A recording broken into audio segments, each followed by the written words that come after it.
और ब्रेक के बाद आपका फिर से स्वागत है और अब बात करेंगे ऑपरेशन सिंधु की। जी हां, पश्चिम एशिया में बिगड़ते हालात को देखते हुए भारत सरकार की ओर से चलाया जा रहा ऑपरेशन सिंधु अब जोर पकड़ रहा है और इस ऑपरेशन के जरिए लगातार भारतीय नागरिकों की स्वदेश वापसी हो रही है और इसी कड़ी में अब तक कुल 2003 नागरिक भारत पहुंच चुके हैं, जिसमें सोमवार को एक श्रीलंकाई नागरिक भी शामिल था। वहीं इजरायल ईरान संघर्ष के बीच आज रात इजरायल से 161 यात्रियों का पहला जत्था नई दिल्ली पहुंचेगा।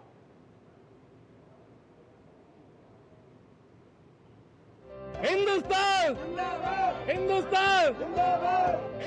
बहुत बहुत शुक्रिया इंडियन एम्बेसी, बहुत बहुत शुक्रिया प्रधानमंत्री जी, बहुत बहुत शुक्रिया इंडिया। हम लोग तो उम्मीद नहीं समझ रहे थे कि वापस आएंगे इतने, लेकिन सरकार ने बहुत बड़ा काम किया जो हम लोग आ गए यहाँ। वजारत खारजा हिंदुस्तान की जनाब जयशंकर साहब को हम हमेशा हमेशा अपनी दुआओं में याद रखेंगे। ईरान इजराइल के बीच भीषण जंग जारी, संकट में फंसे भारतीयों की वतन वापसी, भारत माता की जय के नारों से गूंजा एयरपोर्ट।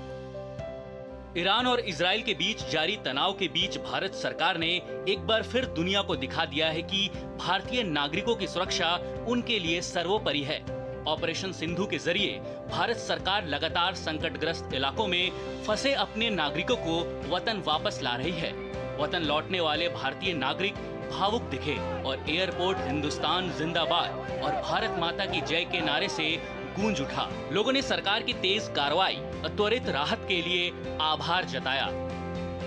इजराइल ईरान तनाव के बीच इजराइल से भी भारतीयों को स्वदेश लाने का काम जारी है। सरकार हर पल हालात पर बारीकी से नजर रख रही है। भारतीय दूतावास और विदेश मंत्रालय युद्ध स्तर पर ऑपरेशन को अंजाम दे रहे हैं।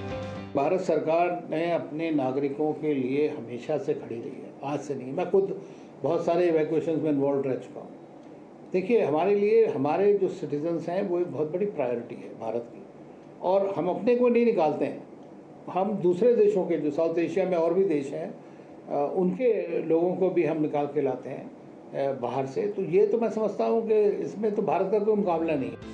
जब भी दुनिया के किसी भी देश में ऐसी स्थिति उत्पन्न होती है तो हर बार अपने देश के लोगों, छात्रों को देश वापस लाने का सफल प्रयास किया गया है। विश्व में जब कभी भी किसी देश में ऐसी स्थिति निर्माण होती है तो माननीय प्रधानमंत्री मोदी जी के नेतृत्व में हर बार एक सफल प्रयास किया गया है कि वहाँ के हमारे लोग हो, हमारे स्टूडेंट हो, उनको देश में स्कूल लाने के लिए हमने प्रयास, माननीय प्रधानमंत्री जी ने यशस्वी प्रयास किए। हजारों की तादाद में लोग यहाँ पर वापस आ रहे हैं। वहाँ पर लड़ाई चल रही है और वो हमारे जो भारतीय हैं उनको लाने का काम आदरणीय प्रधानमंत्री जी कर रहे हैं। ये बहुत बड़ी बात है। एक बार फिर भारत की कूटनीति ने साबित कर दिया है कि भारतीय नागरिकों की सुरक्षा सर्वोपरि है। संकट के हालात में भारत कभी अपने नागरिकों को अकेला नहीं छोड़ता। ऑपरेशन सिंधु की ये तस्वीरें बता रही हैं कि भारत सरकार हर हालात में अपने नागरिकों के साथ है। ईरान और इजराइल के हालात पर भी सरकार लगातार नजर बनाए हुए है। तापस भट्टाचार्य और अखिलेश सुमन के साथ ब्यूरो रिपोर्ट, डीडी न्यूज। और अब कुछ दूसरी महत्वपूर्ण खबरें। केंद्रीय गृह मंत्री अमित शाह ने अपने 2 दिवसीय छत्तीसगढ़ प्रवास के दौरान नक्सलवाद के विरुद्ध जारी कार्रवाई पर विस्तार से समीक्षा की है। उन्होंने नक्सल विरोधी ऑपरेशन में शामिल जवानों से भी मुलाकात की। उन्होंने ये भी संकेत दिया कि आने वाले समय में नक्सलवादियों के खिलाफ और भी सघन और प्रभावी रणनीति अपनाई जाएगी। केंद्रीय गृह मंत्री अमित शाह ने अपने छत्तीसगढ़ दौरे के अंतिम दिन रायपुर में सीमा सुरक्षा बल और जिला रिजर्व गार्ड के अधिकारियों और जवानों से मुलाकात की। इस अवसर पर उन्होंने बस्तर अंचल में जारी नक्सल उन्मूलन अभियान की अब तक की प्रगति की समीक्षा की और हाल ही में मिली बड़ी सफलताओं पर विस्तार से जानकारी ली। गृह मंत्री शाह ने जवानों के अदम्य साहस, समर्पण और रणनीतिक कौशल की सराहना करते हुए कहा कि सुरक्षा बलों की कड़ी मेहनत और समन्वित प्रयासों के चलते बस्तर क्षेत्र में नक्सल प्रभावित इलाकों में तेजी से सकारात्मक बदलाव आ रहा है। उन्होंने ये भी संकेत दिया कि आने वाले समय में नक्सलियों के खिलाफ और भी सघन और प्रभावी रणनीति अपनाई जाएगी। समीक्षा बैठक के दौरान अमित शाह ने अधिकारियों से जमीनी अनुभव साझा करने को कहा और जमीनी स्तर पर चुनौतियों की जानकारी ली। उन्होंने आश्वासन दिया कि केंद्र सरकार राज्य में शांति बहाली और विकास की गति को तेज करने के लिए हर संभव सहयोग दे रही है और आगे भी देती रहेगी।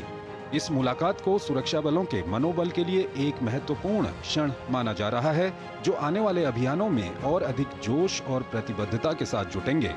प्रदेश के मुख्यमंत्री ने बताया कि केंद्रीय गृह मंत्री ने अपने 2 दिवसीय छत्तीसगढ़ प्रवास के दौरान नक्सलवाद के विरुद्ध जारी कार्रवाई पर विस्तार से समीक्षा की। उन्होंने कर्रेगुट्टा एवं बसव राजू को न्यूट्रलाइज करने वाले ऑपरेशन में शामिल जवानों से मुलाकात की। विस्तार से नक्सलवाद के ऊपर समीक्षा हुई है, तो अभी जो महत्वपूर्ण ऑपरेशन हुए कर्रेगुट्टा का और फिर जो नक्सलवाद का सबसे बड़ा हेड बसव राजू न्यूट्रलाइज हुआ, तो उसमें जो जवान शामिल हुए वो सब यहाँ पर आके मुलाकात किए और सबको मतलब माननीय गृह मंत्री जी ने उनको शाबाशी दी। केंद्रीय गृह मंत्री अमित शाह ने छत्तीसगढ़ दौरे के पहले दिन नक्सलवाद के खिलाफ अभियान के लिए राज्य सरकार की तारीफ की और नक्सलवाद को जड़ से समाप्त करने के संकल्प को एक बार फिर दोहराते हुए कहा कि 31 मार्च 2026 को देश नक्सलवाद से मुक्त हो जाएगा। इस बार बारिश में भी नक्सलियों को सोने नहीं देंगे और बस्तर के जंगलों में ऑपरेशन मॉनसून चलाया जाएगा। बता दें कि बस्तर अंचल में नक्सलवाद के खात्मे की दिशा में सुरक्षा बलों ने मोर्चा और भी तेज कर दिया है। इस निर्णायक अभियान को ऑपरेशन मॉनसून नाम दिया गया है। इसके तहत अब बारिश के मौसम में भी सघन सर्च ऑपरेशन और सैन्य कार्रवाई बिना रुके जारी रहेगी। इस ऑपरेशन का साफ संदेश है, अब नक्सलियों के लिए कोई भी मौसम सुरक्षित नहीं, चाहे धूप हो या बारिश। सुरक्षा बल हर परिस्थिति में नक्सल नेटवर्क को जड़ से उखाड़ने के लिए तैयार हैं। पिछले 15 महीनों में अगर मैं बात करूं तो सुरक्षा बलों ने कई ऑपरेशन किए हैं, जिसमें सुरक्षा बलों को बड़ी सफलता मिली है। और केंद्रीय गृह मंत्री अमित शाह ने ये भी कहा है कि नक्सली आत्मसमर्पण करें, केंद्र सरकार की योजना का लाभ लें। अपने कैमरा सहयोगी मनोज के साथ सोमेश पटेल, डीडी न्यूज, बस्तर। और यहाँ रुकेंगे एक और बहुत ही छोटे से ब्रेक के लिए, और ब्रेक के बाद जब वापस आएंगे तो आपको दिखाएंगे कनिष्क